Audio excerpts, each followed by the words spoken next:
Welcome back to Where Clarets Walk. Who saw this coming? What a collapse at just the wrong time. We've got Shaxs Connor to go through the autopsy of the last 7 days for Sheffield United. Just what on earth has happened? Thank you very much for joining us. We are back after illness last week. We're going to come straight into it. We're also choosing the player of the season for Sheffield United at the end of the video as well, and also choosing the player of the championship as well. So stay tuned for that.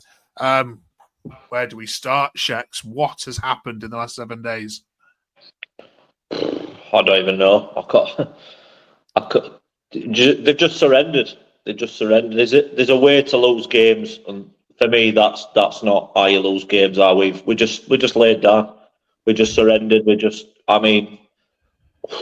Words I could use: just pathetic, flat, empty, just wet, just disgusting, horrible performances. I give them the praise when they win. I've come on here every time. I've said they were brilliant. But you're not having that praise, and then you're not getting that criticism. Not having the criticism. Them last 3 games.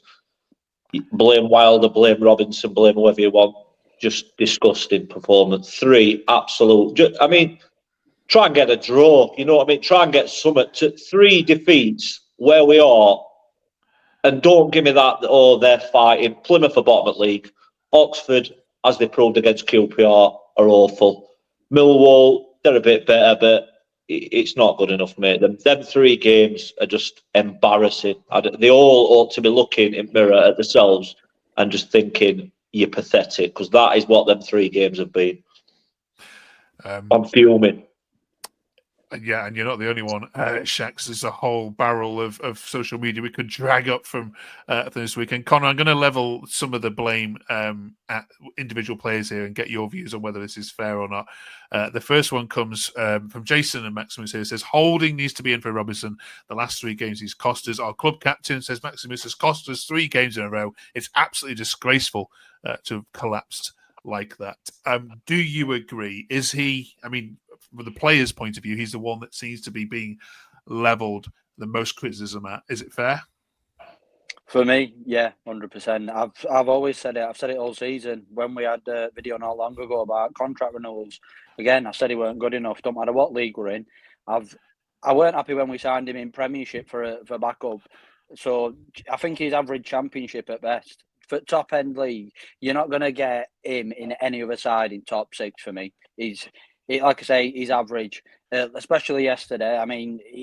He were at fault for both goals. You can blame it on other players as well, but there's no dominance from him. He doesn't dominate in the air. He's slow on the ball. He's not good at passing. He's what is he good at? And people should have been sent off. Exactly. And he just seems to be a liability. I don't know what he were doing, dragging their player down. He were on edge of the box, so it weren't a penalty, but it were definitely a foul. Why we're doing it? And he seems to do that quite often. Just stupid things. I think it was Bristol when he lost his cool and taking players out for taking it. And I don't know what it is, but for me, Holding, he's experienced. He's played I don't know how many games for Arsenal. Just give him a chance, play him in NL. Look how good NL and Suter were. And then we brought Robinson in because of Suter injury.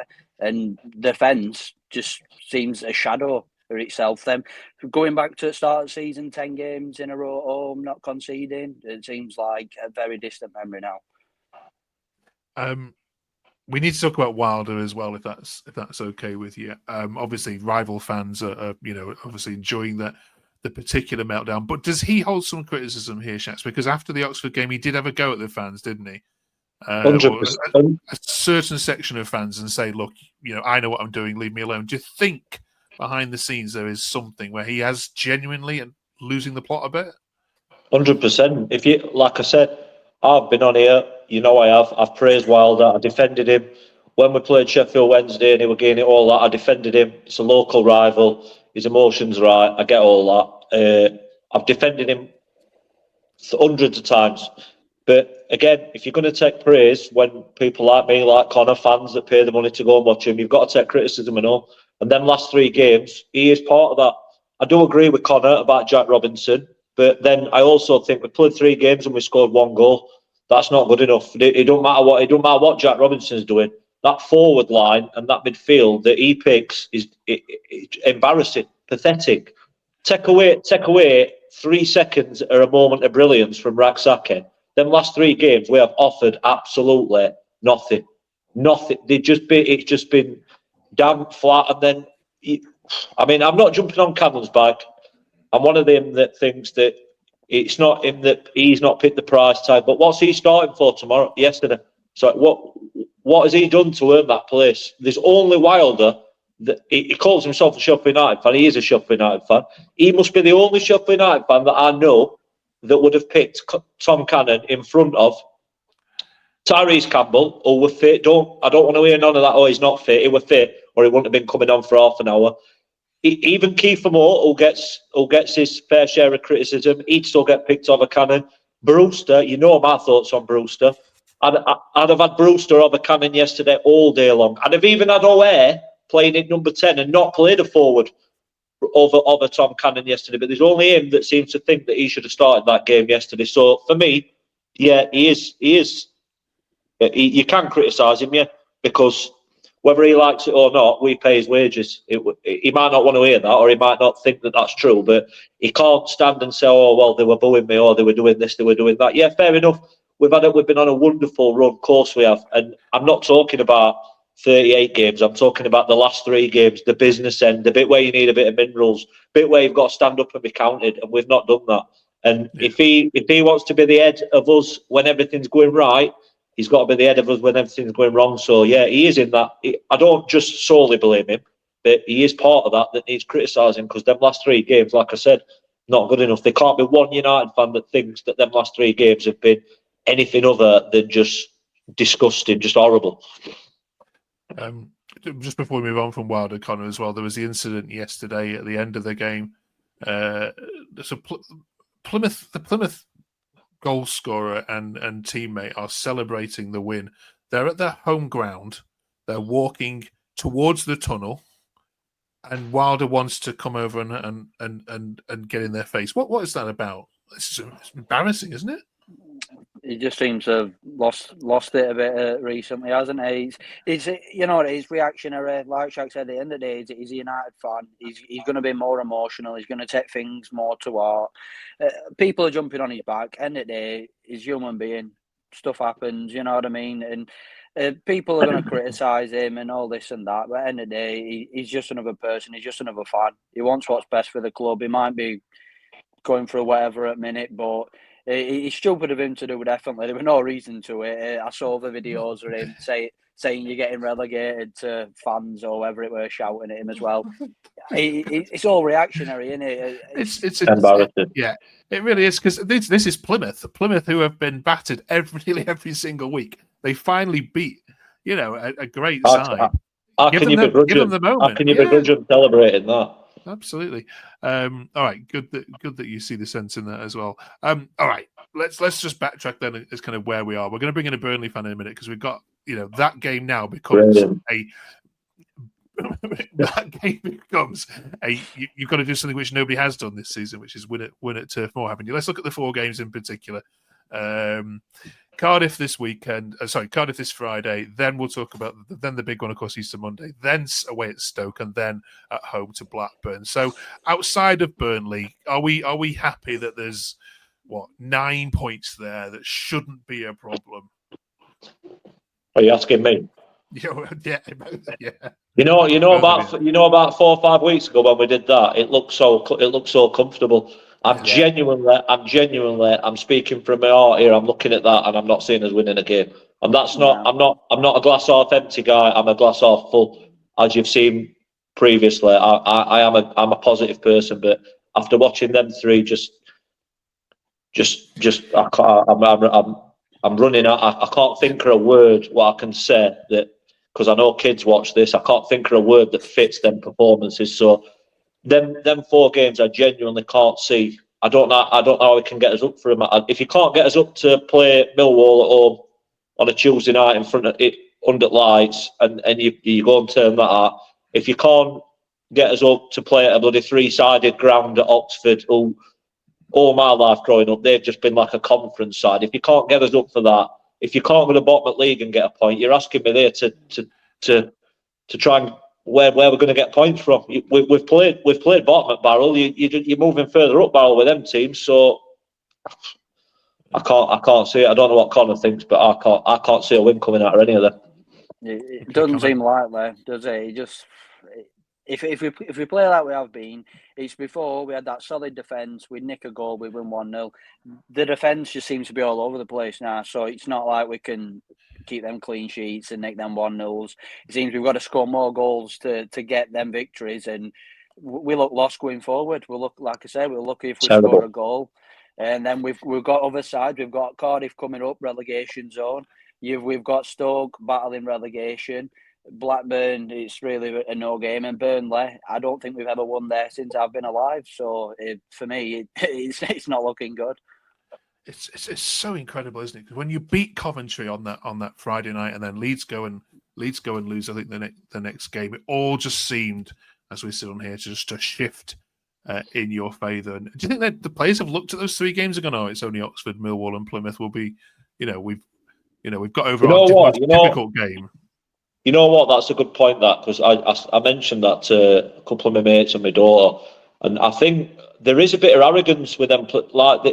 It's that going 1-0 up and sitting back. I don't think that's arrogance. I just think that's naive. Because if they think they're above Plymouth coming back, when you're 1-0 up, if they think they're above Plymouth coming back and beating you, then that's just naive and arrogant. But I just think that it's got to be that, hasn't it? What else can it be? It's not that we're not good enough. We're about 50 odd points in front of Plymouth, so it's not that we're not good enough. So it can only be a bit of that. Like, do they think, well, we've just got to turn up? Were that team selection yesterday a bit like, well, I know what, I'll put Harry Clark in there, who's not kicked a ball for nearly 3 months. We'll just play him. He'll be all right. We'll put Tom Cannon in, who's not scored a goal since. I couldn't even tell you when he last scored a goal. We'll just play him up front as lone striker, or we'll chuck O'Hare in, who's not played for the last 3 or 4 games. It's as if he just thought, whatever I chuck on this pitch here, we'll beat these. And obviously they got found out, didn't they? And you just could see part of the game. You could see it as you were watching it. 1-0 up, sat there. It's looking half comfortable, could you say? They fetched that big lad on, and you just knew what was going to happen. Connor, you must agree. You just knew as soon as he got subbed on that pitch, I knew what was going to happen. He's going to go straight to that lethargic, boring, damp defence, and he's just going to bully him, and he's going to score a goal. And he did exactly that. We just laid down. We'd be worst army in the world. We'd be like French. We just laid down and we just said, "You come on, pal, and you come and do what you want." And sure enough, he just rolled himself onto the pitch. He's had about 58 hamstring injuries, I've heard, this season. He's just rolled onto the pitch and he's done whatever he wanted. 3 points, thank you very much. That's exactly what happened. And we just let it. That's the frustrating thing. We just let it happen. We've only got 3 more records left now before the end of the season. We massively thank you for joining us throughout all this time. By the time we record again, United will have played Cardiff and Burnley, of course, next Monday night. So we want to preview that game now, and who better else to do that with of course, on the opposite podcast, Where Clarets Walk, we have Jordan, who's decided bravely, I think, to join us. Welcome, Jordan. How are you doing? I'm not too bad. How are you? Yeah, I mean, I think the most neutrals want both of you guys to go up. I think you've said yourself you prefer United to go up over Leeds. Are you surprised yourself as a Burnley fan of what's happened in the last 7 days? I mean, you're delighted. I know you are. You're trying not to smile through all this. What have you made of it? No, I'm not delighted because I can't stand Leeds. I'd much rather us 2 be in the top 2, and I think I said that a week or 2 ago on Where Clarets Walk. No, it's a funny one at the minute. I really didn't see this coming from United. I think you're a much better side than Leeds, in my opinion, when it comes to the ground and the bases, because I think Wilder, we're building some, they've always said it's Wilder's team, it's Wilder's club. But like when I watch him, what Shaxs are saying then, he's a passionate man. Can he give him the right words maybe to have a bit of a turning for him? All right, then. So they need to beat you now at Turf Moor. Are there any weaknesses? Yeah, we're god awful going forward, aren't we? It's getting past that defence, and everyone I've seen come up against us so far, you can throw your best men at us, and Egan Riley and Esteve just make it look like a walk in the park. If you haven't watched much of Esteve this season, he is way above championship level. He's mid-prem, for my opinion. He reads a game like nobody's business. So if you're looking to play off his shoulder and things like that, it's pointless because he's already read it. Right, Connor. The reverse fixture of this, arguably, some might say, you were the better side at Bramall Lane. How do you go about beating this Burnley side that haven't lost in 29 games? To be honest, I don't really see a way of us doing it. Like I said earlier, since I've been alive, I genuinely don't think we've ever gone to Turf Moor and won. I think only positive result I can remember is when Egan scored a volley and we drew 1-1. Other than that, we get turned over. I think last 3 or 4 games we played Burnley, I think we must have conceded about 15 goals. And I can only see it going the same way again. I wouldn't surprise if we lost 4-5-0 where we're playing at minute. We need a big change and maybe a slice of luck, something like that. But to be honest, I don't even think it's a 6-pointer in terms of promotion. If we go to Cardiff and Cardiff come to us and we don't get anything, I think the game's done already and there's no pressure on us. Maybe that could help us. Maybe get a point or nick all 3. But on the whole, for me, I think it'll be a comfortable Burnley win. Shaxs? Thank you. Well, you asked what we need to win. My initial answer were guns, maybe some sort of wrestling, brass knuckles. There's no way we're going there, and I don't even know why. Like I said, I'm usually optimistic, but listen, Jordan, you've just said people struggle to get past that defence. We can't get past Oxford's defence. We can't get past Millwall's defence. We barely got past Plymouth Argyle defence. Then you're asking us to go up against probably best wall since Great Wall of China in their defence and try and get some sort. It's just not going to happen. It's just it. I'd love to sit here and say I think we could do it. I just can't see a way. I can't see a way. A, they don't score, and B, we get past their defence. So what does that tell you? 1-0 Burnley. But could you not say though you do have the talent to do that? That Raksaki is absolutely brilliant. I think the worst thing, I said it when it happened, were getting in Tom Cannon. That were never a good move. He looked good he looked good in a Stoke team that wasn't very good. Well, still aren't very good. So you know what I mean. I always said that. I said he's he kind of like an Ings for us. He looked brilliant in our team because we weren't fantastic. Same thing for Cannon. So I think I don't mean to offend you, but one of the worst bit of business I saw this summer was bringing Cannon in because I never saw it in him to start with. Yeah, I agree. We lost a defender and replaced him with a striker that scored 4 goals in 1 game and 5 penalties, and then we're expecting him to just be this. We already had a striker in Tyrese Campbell. I don't think we really needed him, but I don't want to jump on his bite. He's a young kid. He might come good. I can't read future, but I do agree with you that to me that were a daft signing. You've mentioned Raksaki. Raksaki on his day, I agree with you, can be brilliant, but there's a very good chance Wilder I'll have him on bench anyway, and we'll see Brereton Diaz, who to me looks like he needs a walking aid. He looks like he needs a Zimmer frame. I'm watching him, Brereton Diaz, and I'm just thinking, mate, you're not fit.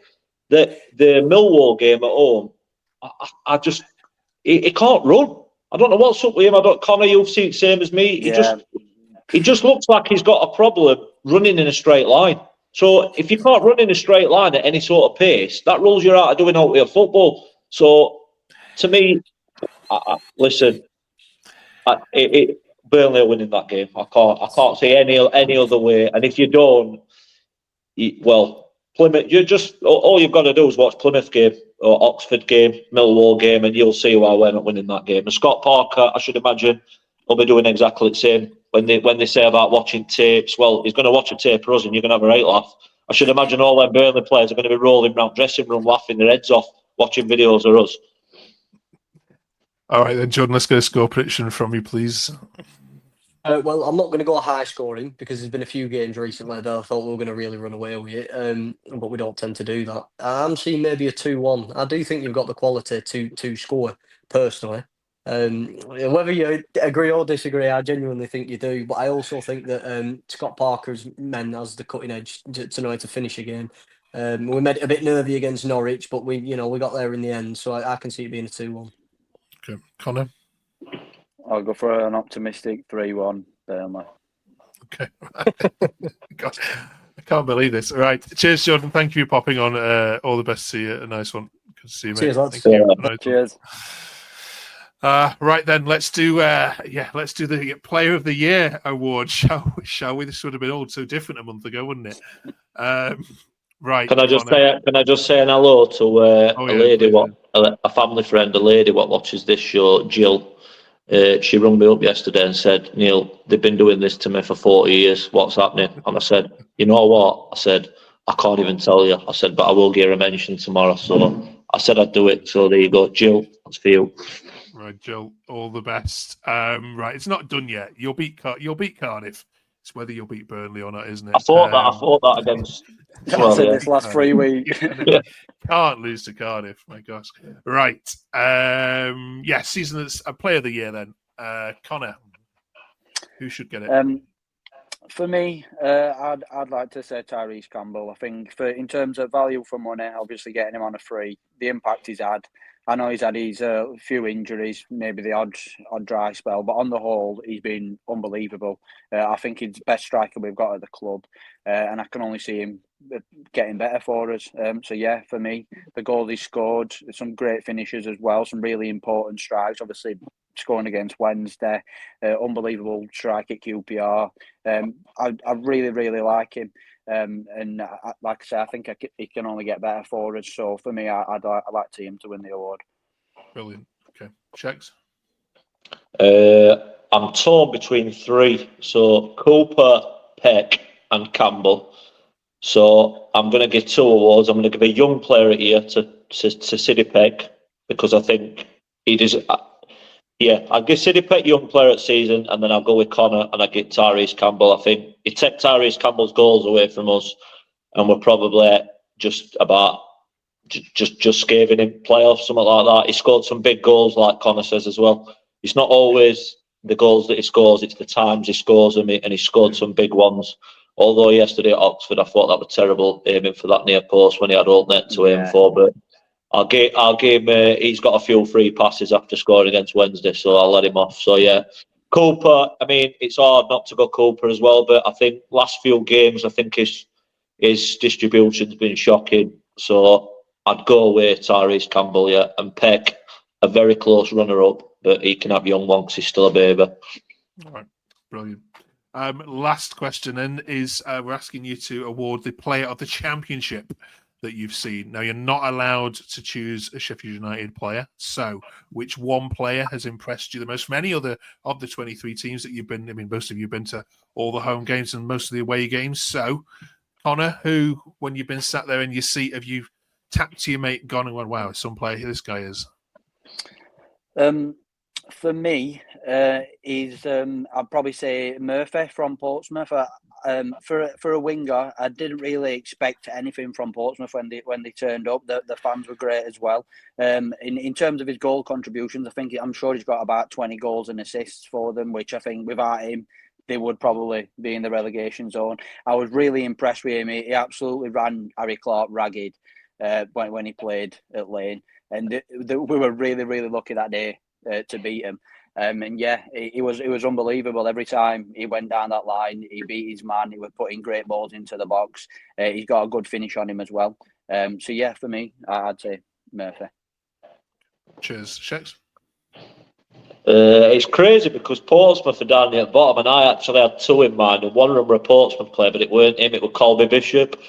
I thought when we played Portsmouth, I thought he was just an handful, just a big unit up front.